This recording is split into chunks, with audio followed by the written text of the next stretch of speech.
Meantime, as we noted, we've been continuing to track cases here in the U.S. and around the world in regards to the coronavirus pandemic. People standing ready to watch for a much feared second wave of cases. As we've been monitoring them across the globe, it might be letting up in some countries, including here in the U.S., but a total number of cases is now growing faster than ever worldwide. When you dig into those numbers, more than 100,000 new reported cases each day. And now the number of countries reporting a rise in coronavirus cases over the past 2 weeks is sitting at double the amount of countries reporting a decline, according to the New York Times database tracker.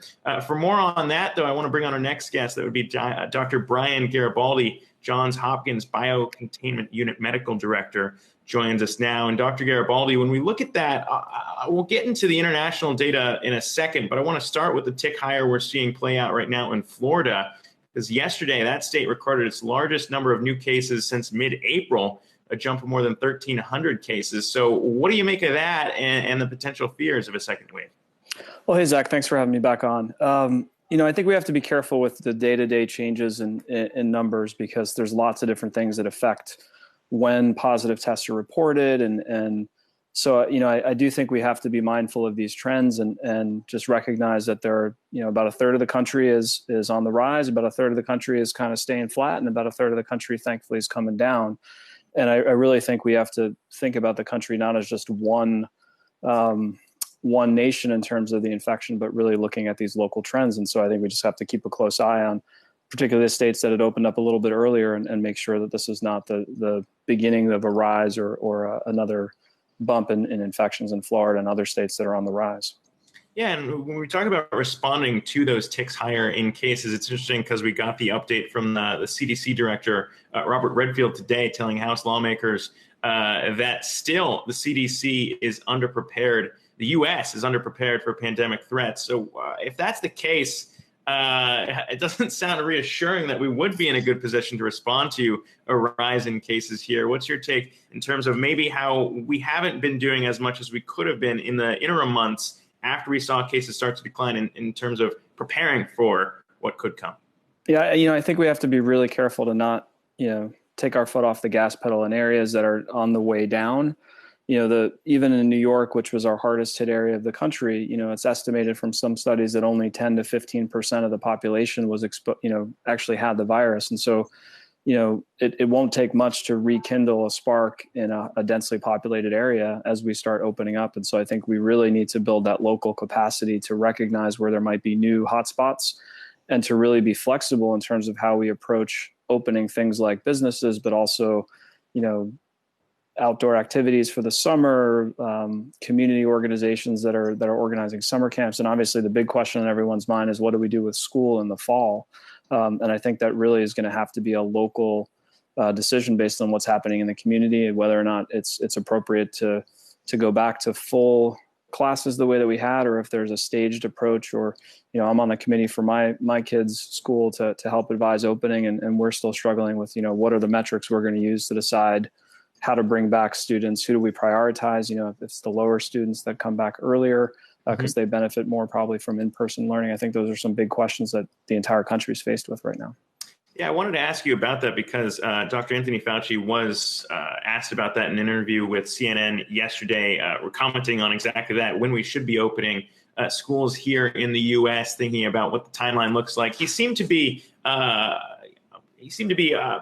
conceding the fact that there are risks anytime you think about opening up a school come the fall. But he did say that he would be supportive of schools being able to open up in the fall. So what really are those fears that you're discussing in your own local level here when we think about how you would measure it, what it could look like if you do see a tick higher in cases? Obviously, it would be, I think, a lot more destructive to then have to shut schools down again. So how is that path forming as you try and monitor it? Well, I think we need to keep our eyes open to what's happening in other countries who have started opening schools earlier because of their different school seasons. It would be surprising if even though children aren't as affected severely from this virus as adults, we've seen these inflammatory states that can happen to children, but that's very rare. If this virus follows other respiratory virus patterns, children will probably be an important vector for transmission. And so I think we need to be mindful not just of the children's safety, but also of teachers and families who are sending children to school who may have at-risk patient or at-risk family members at home or themselves be at higher risk from the disease. So I think it really has to be a local community-based decision based on what's happening in your community. Is it safe to bring the children back, or is there some, can you do outdoor classes? Can you do a combination hybrid telecommuting for some students, and then rotate who's on campus? I think there's lots of ways to approach it. And I think we're in sort of no data land right now because this has never really happened before. And I think we have to just pay attention to what other people are doing and learn from that experience. Yeah, and you mentioned other countries as well. I'd be remiss, just lastly, if we didn't note the uptick in cases right now experienced in Latin America. We're seeing cases balloon in Brazil. Just on Tuesday, it reported its highest number of deaths due to the coronavirus since the outbreak began. We're seeing a similar deteriorating situation in Peru as well. How alarming is that, though, when you think about how the epicenter continues to shift around the globe and how that could complicate mitigating what could happen down the road if this is to spread again? And maybe, again, I hate to keep hitting the point, but lead to a second wave.